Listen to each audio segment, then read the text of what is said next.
আমি ওখানে 2 ঘন্টা যখন হয়ে গেল তখন আমার মনে হয়েছে আসলে এটা টু মাচ, আমি আর অপেক্ষা করব না, আমি ব্যাক করব। তারপর আমি আসলে আমার পাসপোর্ট ফেরত চাইলাম। কি হয়েছিল আমি যা দেখেছি, আমি আমার কথাটুকু অল্প 2-3টা বাক্যে বলি।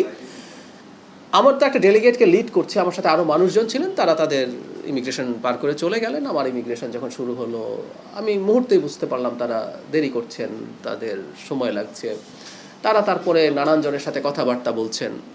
আমাদের হাই কমিশনার প্রথম থেকে আমার সাথে ওখানে ছিলেন, এটা সবচেয়ে জরুরি কথা। আমাদের হাই কমিশনার সম্পর্কেও অনেক কথাবার্তা বলা হয় যে তার দুর্বলতা গাফিলতি কিছু ছিল কি না। আমি এখানে স্পষ্টভাবে বলছি, আমি ওখানে ল্যান্ড করার পর থেকে শেষে আমি ইন্ডিয়ান টাইম রাত 12:30টায় একটা ফ্লাইটে কলম্বো হয়ে ঢাকায় ফিরেছি, কারণ আমি চাইনি ভারতের ইমিগ্রেশন ক্রস করব।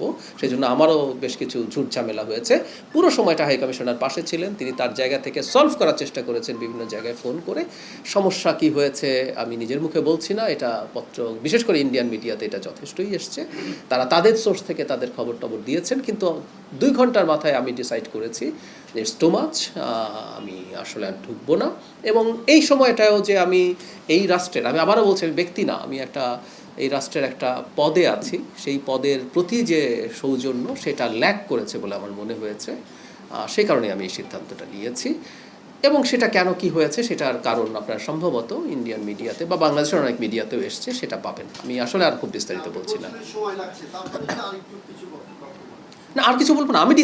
আমি যা দেখেছি, আমি ডিসিশন কেন নিয়েছি আমি সেটা আপনাকে জানালাম, যে আমার মনে হয়েছে আমি ওখানে 2 ঘন্টা যখন হয়ে গেল তখন আমার মনে হয়েছে আসলে এটা টু মাচ, আমি আর অপেক্ষা করব না, আমি ব্যাক করব। তারপর আমি আসলে আমার পাসপোর্ট ফেরত চাইলাম।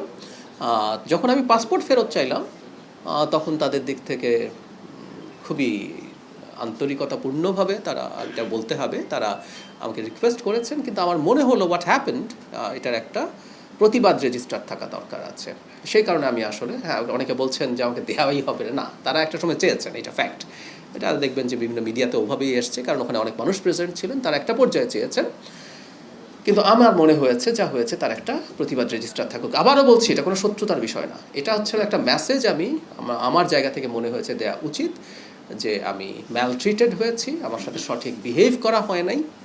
কারণ আমি যখন যাব এই তথ্য জানানো হয়েছিল, আমাকে নিয়ে যদি কোনো সমস্যা থেকে থাকে সেই সমস্যা তারা সমাধান করা অথবা অবজেকশন আগে দেয়া, এরকম কিছু হলেই হয়তো হতো। কিন্তু না, যেটা ঘটলো সেই কারণেই এটা ওভাবেই করা হয়েছে। আমি যা দেখেছি, আমি আমার দিক থেকে, আমি তার ভেতরে কি হচ্ছে কেন হচ্ছে এগুলো তার আমি বুঝতে পারছি না। আমি যেটা দেখেছি, আমাকে দেরি করানো হচ্ছে, আমাকে যেভাবে রাখা হয়েছে বসানো হয়েছে সেটা আমার কাছে সঠিক মনে হয়নি। এবং আমাদের হাই কমিশনারকে আমি দেখেছি তিনি বিভিন্ন পর্যায়ে যথেষ্ট চেষ্টা করছেন। এমন না যে 2 ঘন্টা আমি এমনি বসে আছি, তারা চেষ্টা করছেন। আমাদের হাই কমিশনারও যখন চেষ্টা করছেন এবং এটা যখন সলভ হচ্ছিল না দেখলাম, তখন আমার মনে হলো ইটস বেটার টু রিটার্ন।